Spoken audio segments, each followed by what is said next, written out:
Man, I haven't done one of these in a very long time. Let's see if I still have the people skills to pull this off.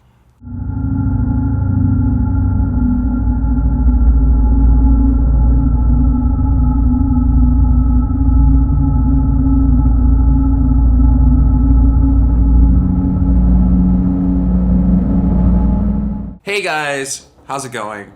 It's Reggie, also known as 101 R Smith, and this is my channel update for March of 2025. I have not done this in such a long time. I have not been interacting with the camera directly with the audience in probably well over 2 years. The last channel update was December of 2022. A lot has happened. Some bad, but a lot of good. And I finally feel like I'm in a place to where I can direct and talk to people again, at least in this space of the YouTube world, because I kind of feel that I've been in a bit of a stalemate with growth and just overall interacting with my audience. I feel as though it's kind of hurt that I haven't interacted as much, and I want to rectify that as authentically as I can. So I'm gonna do that here. As I'm making this recording, it is March 3rd, and as I'm looking at my window, we are currently at 1,308 subscribers, and I want to say from the bottom of my heart, thank you very much for those who have joined the channel, who have stuck by me from the very beginning. If any of you guys are still out there, any newcomers, I want to give a formal welcome and say hi to and everything. What I do here is, there's a lot of things I do, to be honest. I play guitar, I build Gundams, that's still a thing. I just review action figures, and overall, I just try to be creative as much as I can. We started this channel officially in 2017, and in the last 8 years, it's gone through some ups and downs with personal development, but overall I try to stay active in creative spaces here. Mainly it's been the guitar, but I also still build stuff from time to time. I'm also affiliated strongly with the Gunblonde Network. I've been doing reviews for them since 2017, and a lot of my content goes over there. So this is what we do, and this is me interacting, and this is also just overall just wanted to give a sense like this is a very safe channel. This is, we just keep it as nerdy or as metal as we can. Granted, it's new metal and old and what is now considered dad rock, but just know that this is a safe space. You can always be free to express yourself. This goes out to certain people. If you're gonna argue about kids, just leave it off in the comment section. I've been meaning to say that for years, but I didn't know of a kinder way to say it, so I'm finally gonna address that now. It's not meant to call anyone out, it's just, let's keep the comments constructive and actually about the review or the playthrough, not about how much this and that or how rare this kid is. This is one and only warning. So, on the update front, you could skip to this time frame if you don't want to go through what's going on in my life. You just want to know strictly about the channel. Fair warning? Are we cool? Alright, let's do it. We did the move that I was alluding to for a couple years. It took a lot longer than we expected. We were told 5 weeks. It took over 3 months. Over last summer into the fall. But we're almost done. This is what used to be the living room. If you remember the couch in the background, we got rid of a lot of that design and furniture. We're in the last phase of fixing up the living room, and what you see now is just like the little bits of storage that we need to store away, but also we need to bring out and put together. Besides just the aesthetics, this is temporary. You'll get a much better view and probably within the month. On the personal front, I am great. My motto these days is that I have nothing to complain about, and I honestly and truthfully mean that. My life right now is great. It's been a lot of personal development. It's been a lot of looking in the mirror and dealing with issues that were not necessarily my fault, but were my responsibility. And instead of chasing after people and trying to get positive affirmations and always making sure I'm okay with them, I don't offend them, I make sure that they're comfortable with me, which you always want someone to be comfortable with you, but at a point you have to finally put your foot down and say, I deserve to be comfortable, I deserve to be okay, I deserve to have some expectations and some comfort, and if I'm not getting those needs met, I have the right to walk away, and I'm no longer the villain for walking away or having boundaries. Boundaries have been the sore spot in my life, led me to a very dark place, and if you see some of the earlier updates, you can see where I am, or where I was, I should say, compared to now, where it's just, I don't really engage much in a social life. I don't really go out. My focus now is my work, the few friends that I have, a partner, and overall just doing what's best for me. And, hitting 30 and finally deciding, and it was painful. I'm not going to say it was like, oh, magic awakening. No, it wasn't. Try for years throwing big parties, throwing money around, trying to have big celebrations, realizing a lot of these people aren't here for me, they're here for what you can do for them. So you try to downscale it, you think you got a lot of the parasites and succubuses out, and you think you got genuine people. You plan a very intimate party with your best friend, and no one shows up. And how painful that is, and then when you finally realize that even though you thought you got all of those people out and you got genuine people, there was still work that needed to be done. So we moved away from that. I disengaged from all of my social circles outside of the ones that I know were good. Don't get me wrong, there were some people who had prior obligations and they celebrated early, and there's no skin off their backs. I understand. They're good. They're still in my life. It's just I'm very selective now about who is in it, who I give my energy to. Still trying to figure out how to make new friends with this new layout in my life. How to let people in, how long do I need to wait to give trust, those sort of things that you would think by 30 you would get it, but still sometimes you still need to, when you're 30 compared to when you're 20s, things are a little different and you still need to figure out that aspect. I got a good job that I'm happy, I'm always great and excited to be there.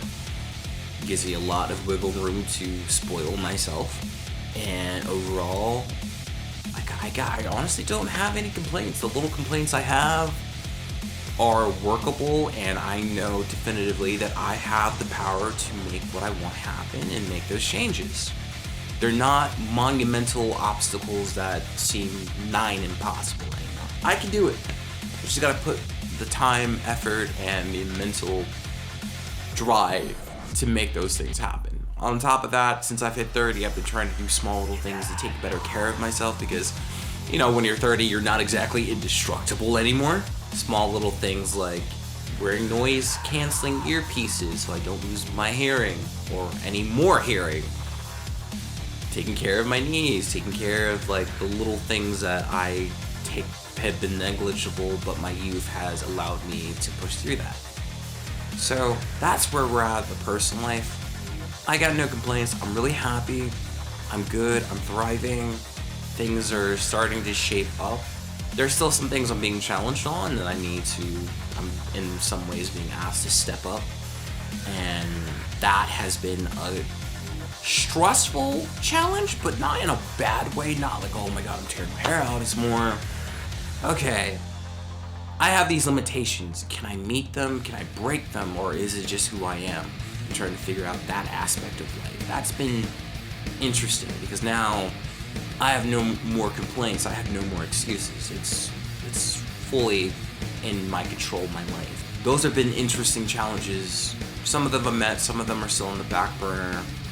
But we get to the bridge. When we get there, we figure out what tools that we need or what tools are required to meet them, and we're gonna settle them.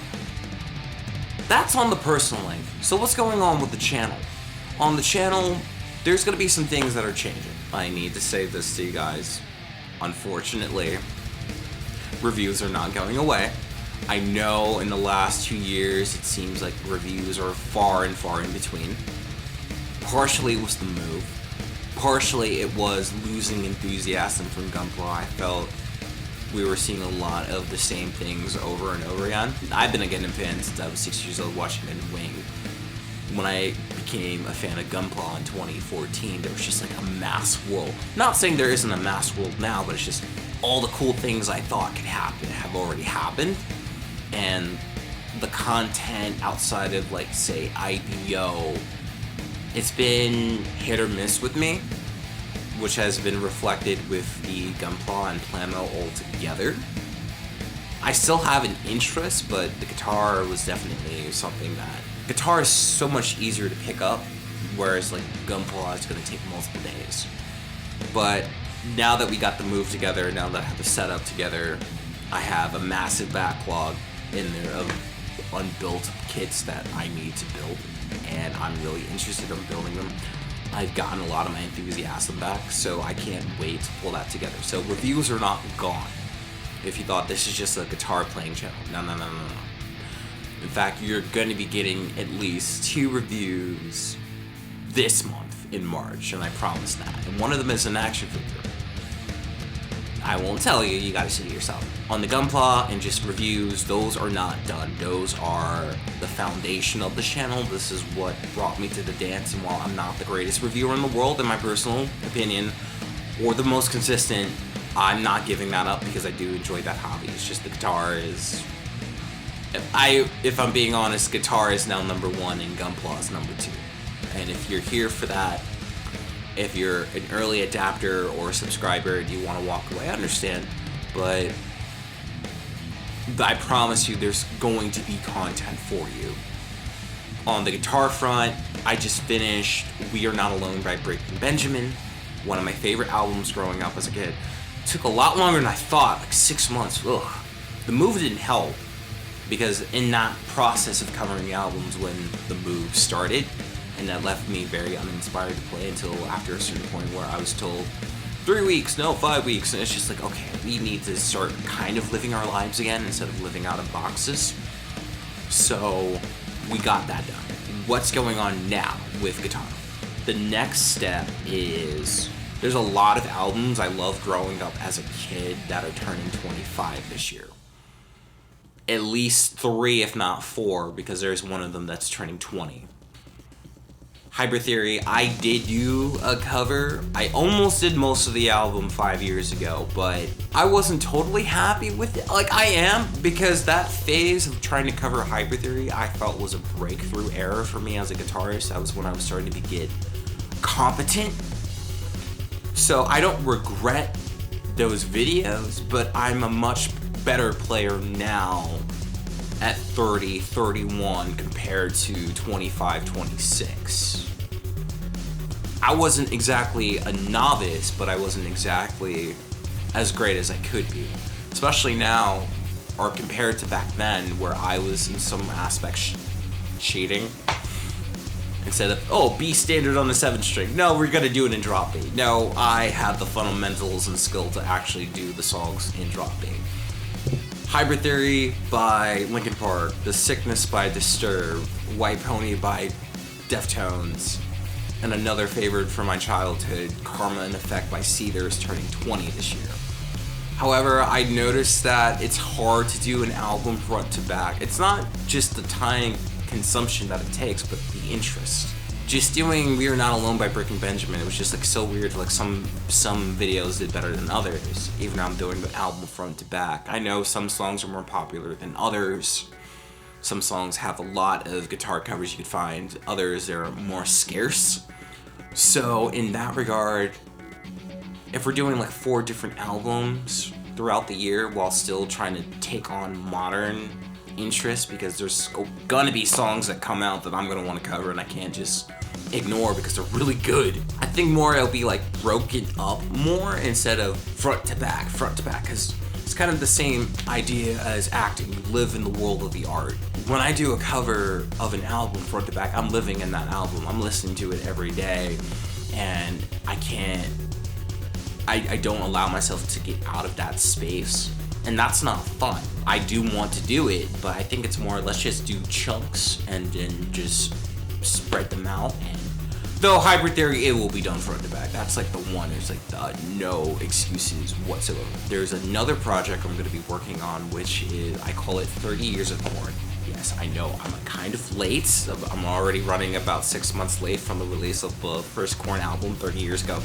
I know, Breaking Benjamin took a while, but I am going to cover 30 Korn songs from their entire discography, from self-titled all the way to Requiem, and we might do some rare gems or songs that are like really niche that you've never really heard of, maybe even some Queen of the Damned, and trying to match the tones for that with the Line 6 Helix on top of some new hardware that you're gonna see soon. This month specifically, I don't know if you guys have noticed in the background of the videos, but I did last fall get a Mesa Boogie dual rectifier Roadster. I had the single rectifier for a while, which was a good sounding amp, but I do think is underrated. But 50 watts is different than 100 watts. Also, I was looking for versatility as well. Don't get me wrong, the dual rectifier has its sound. There is no manipulating the sound of a dual rectifier. A dual rectifier is a dual rectifier. You cannot change what it is. I've read in videos and I've done a lot of research. It's easier to make other amps sound like the rectifier rather than make the rectifier sound like the other amps. It is what it is. It is bass heavy.